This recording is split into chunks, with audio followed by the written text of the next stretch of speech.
Okay, we have now looked at the types of adverbial. We saw manner adverbials, as in I sing beautifully. Place adverbials, as in I sang in Paris.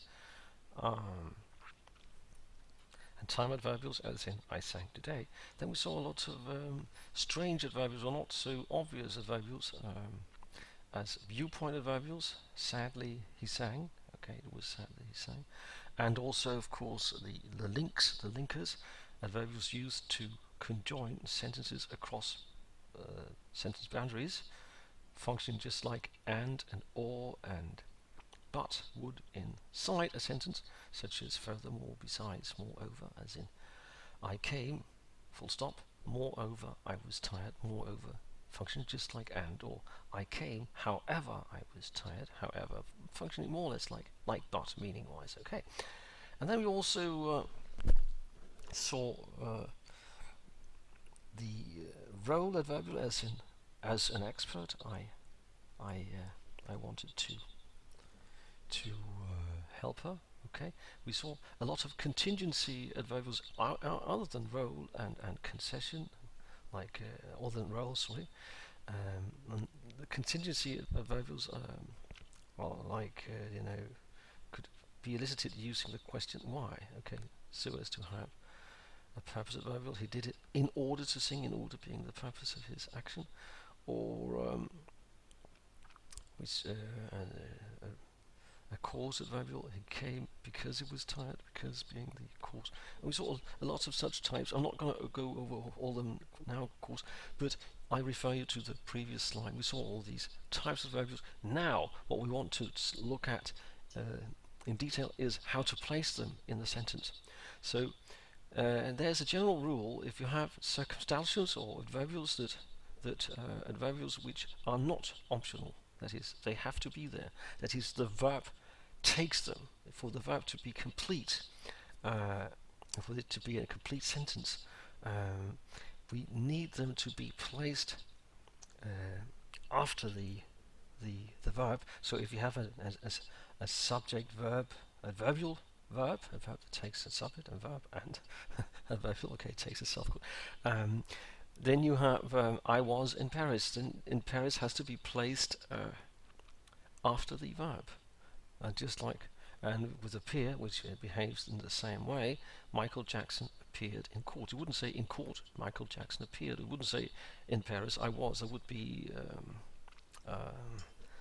rather strange. That would be Yoda's speech or something like that.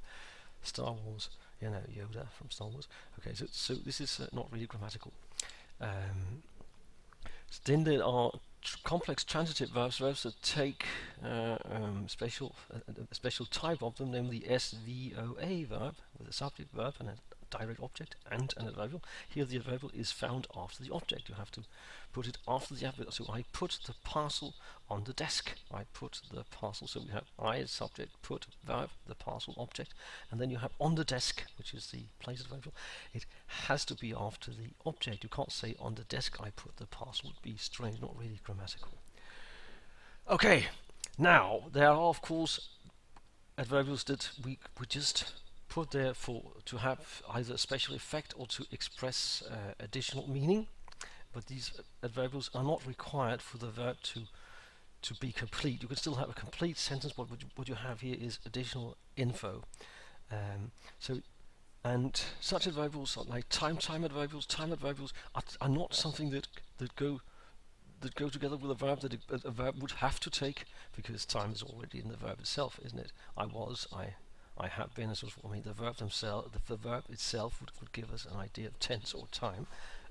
So time adverbials can typically be placed rather freely, either at the beginning or at the end, especially if we have like long sorry, not long, long optional adverbials.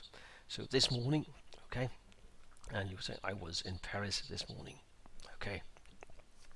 This very afternoon I was in Paris, or I was in Paris this very afternoon, okay. So these long optional circumstantial or long optional adverbials can typically be placed felicitously either at the beginning of the sentence or at the end. Okay. this even goes when we find it goes for subclauses when we find the adverbial in a subclause. So I could take the subclause that this morning I was in Paris. Not really complete, but if you take I knew in front of it, I knew that this morning I was in Paris, it becomes complete, doesn't it? So I knew that this morning I was in Paris. Observe here that this morning I was in Paris is a subclause, cannot really stand alone, can it? And we have the subordinator that to tell us it's a subclause also. And here you can place this morning before the subject at the very beginning, really, just after the subordinating conjunction that. Okay, but you can also, of course, have it placed at the very end of that subclause. I knew that I was in Paris this morning. Okay, moving on. Okay, we have now looked a little at placement and so forth, and we'll look a little more. So if we have a place or a time adverbial at the beginning, a so-called initial place and time adverbial, they have the semantic effect of setting the scene. So we can say, look, for instance, we could say, in Paris, people had already forgotten about the spirit of St. Louis. Okay, in Paris, here the initial adverbial sets the scene. Oh, so, okay, it tells the reader or hearer what to imagine. Okay, we get the scene. Oh, this is what the stage looks like. Okay, we are in Paris. Okay, this is the scene that we set. Okay, or you could have a time adverbial. Back then, people lived in caves. Okay, so we say back then. Oh, so we have to think about history and then go further back. Okay, so also here the time adverbial, because it's placed at the very beginning, has this scene setting effect, semantic effect. Manner adverbs and adverbials like horribly, fantastically, these ly suffix adverbs with that suffix in them cannot really be used as scene setters. They typically become clumsy. I'm not sure. They might be used for special emphasis. Okay, it's horribly she sang today, and it's not really good to use a manner as a scene setter. Okay, I saw that that horribly she sang today. Does not really work in a subclause either.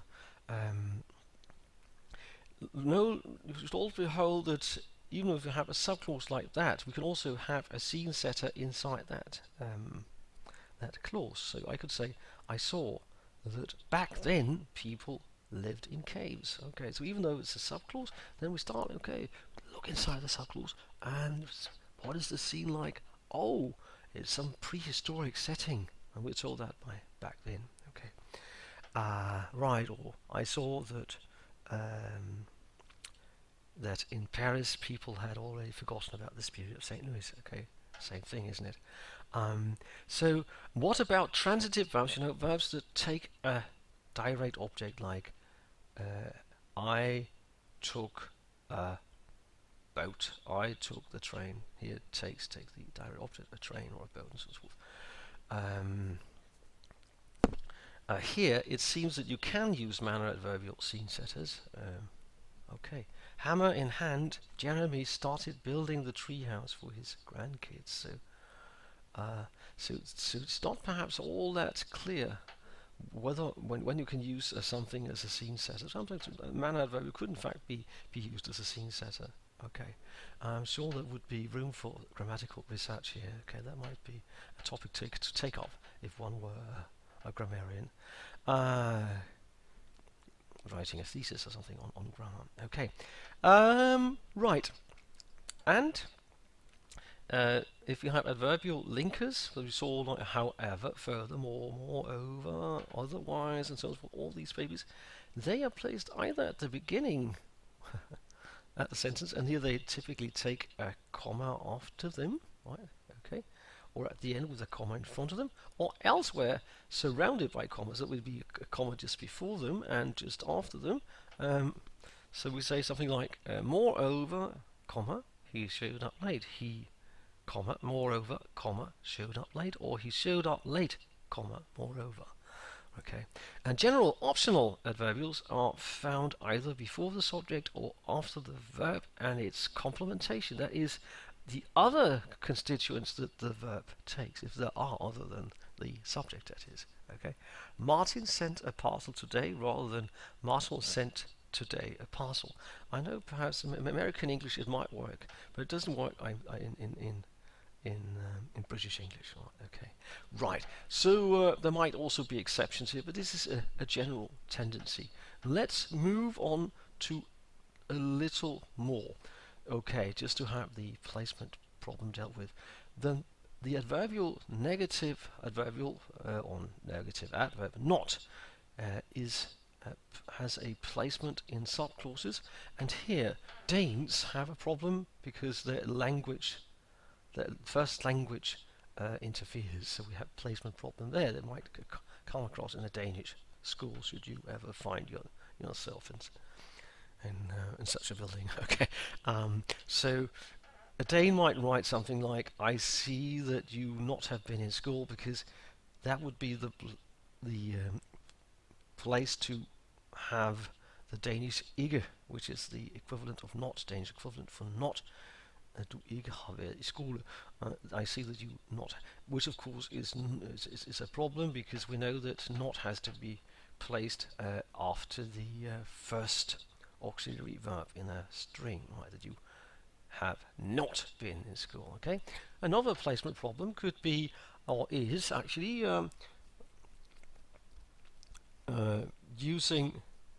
placing a non-optional placed adverbial. So we have a placed adverbial that is needed by the verb for the verb to have a complete to build a complete sentence. If you place that initially, then you have a problem on the table like put of ours. Okay, you might do that in Danish, it's all right, but it would be very emphatic and so on and so forth to do that in English on the table like put of ours. It was really a rather strange, a rather peculiar sentence. Optional time adverbials, again, in Danish, it's all right to put them before the direct object. We sendte i dag en pakke. I think